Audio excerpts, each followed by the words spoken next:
All right, good morning, everyone. Melissa here. Today is my oldest son's birthday. Yay! I love birthdays and celebrations. So, what is it to be a mother? We're in a culture where it's like, what is a woman? We are not lifting motherhood up enough. So, what is it to be a mother? Um, I was thinking about my son this morning, had breakfast in bed, gave myself the royal treatment with, time to pamper myself. Celebrate your life accomplishments, like the biggest things you've done in life. It's great to have a lot of small goals in life that will get you there, but you want your biggest accomplishments celebrated. And motherhood is a huge accomplishment. So today I was thinking about how I was in the hospital. So I've been around like tons of people in my life, like almost, I don't want to say all of New Hampshire, but I'm a New Hampshire native, so I've been around a lot of people. A lot of people I have not let really get to know me just because I've been busy with my family, and you want to make sure you have strong relationships before you let people get to know you. So, definitely my family from Manchester knew me. Definitely grew up with my aunts and uncles, like brothers and sisters to me. So what I want to talk about is just some things that I have learned in motherhood. So for me, my firstborn son, I was pregnant and I had tried and tried to get pregnant and I couldn't. We couldn't get pregnant. We tried and tried. And I figured it was a punishment from God, right? That I couldn't get pregnant because of a forced abortion. And then, let me see what happened. Oh, I remember thinking, oh, wait a minute, do I just want kids because I'm craving that firstborn child that I had lost? I'm like, no, that's not it. I just was ready. I was ready to have kids. As far as maturity, I was more ready. I had a desire to have children. So my firstborn son, I loved being pregnant. Absolutely loved it. I loved gaining weight. I loved looking pregnant. And I loved having a pregnant glow. So that was the beginning for me of having 5 sons. And then when I had a hospital birth, I had heard all these horror stories from my aunt. And she's like, oh, yeah, I heard this lady was screaming down the hall. And we were both pregnant at the same time. My aunt is like 10 years older than me. So we were both having our firstborn child. We were both having our firstborn son at the same time.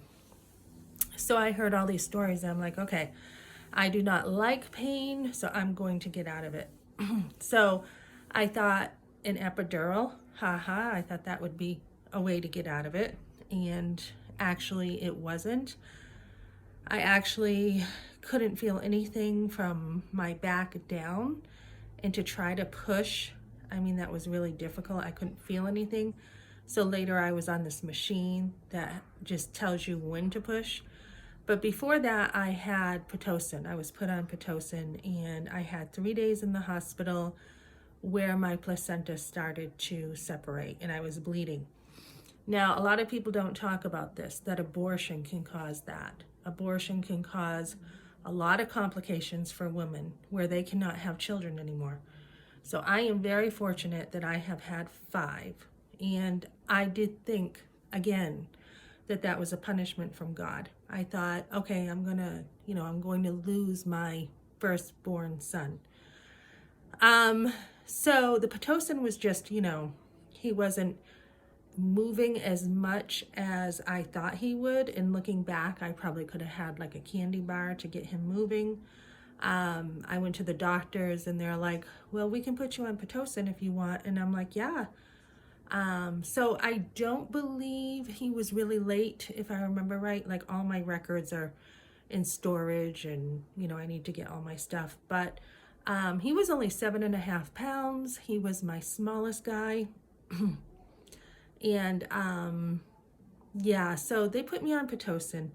And the Pitocin, once they saw my placenta was starting to separate, they decided to put it up They're like, by tomorrow you're having him. We're going to put your Pitocin up and you're going to have him by tomorrow. So I actually had to like stay in bed that night and make sure that I wasn't moving around a lot.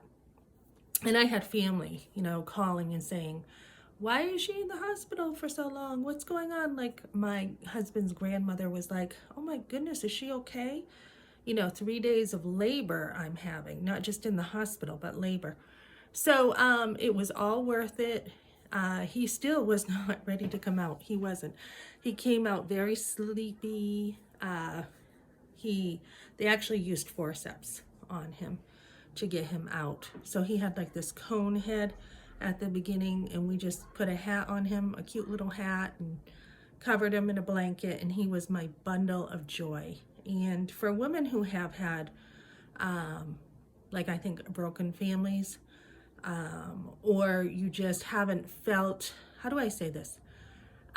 When I became a mother, I changed a lot. And I felt like, okay, so I now feel needed. And I think a lot of women go through that when they come from like brokenness. You want somebody to love, you want, you know, you just want to feel needed. So I was thrilled to be a mother, loved having him, loved everything but labor.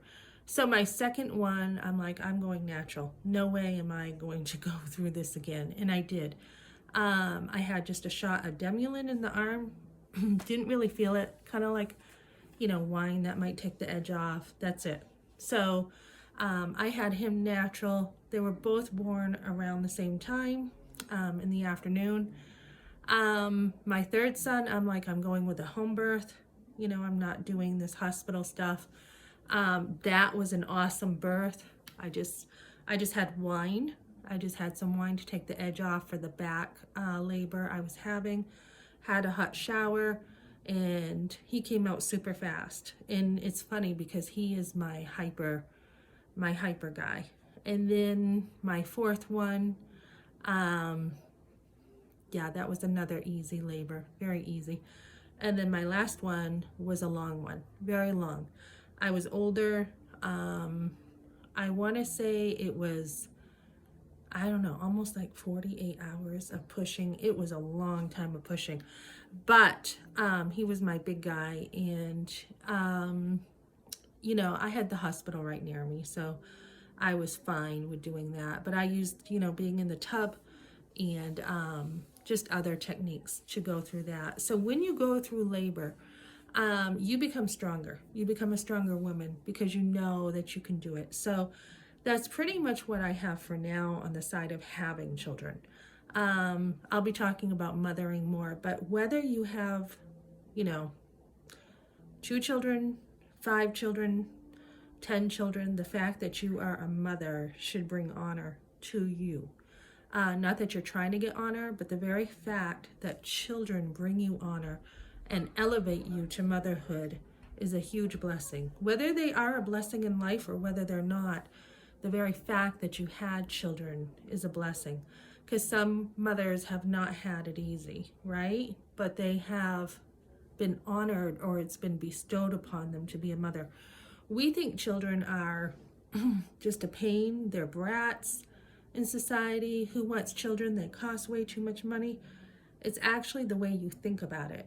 You know, if you enjoy your children, they're not a burden to you. So I have loved being a mother.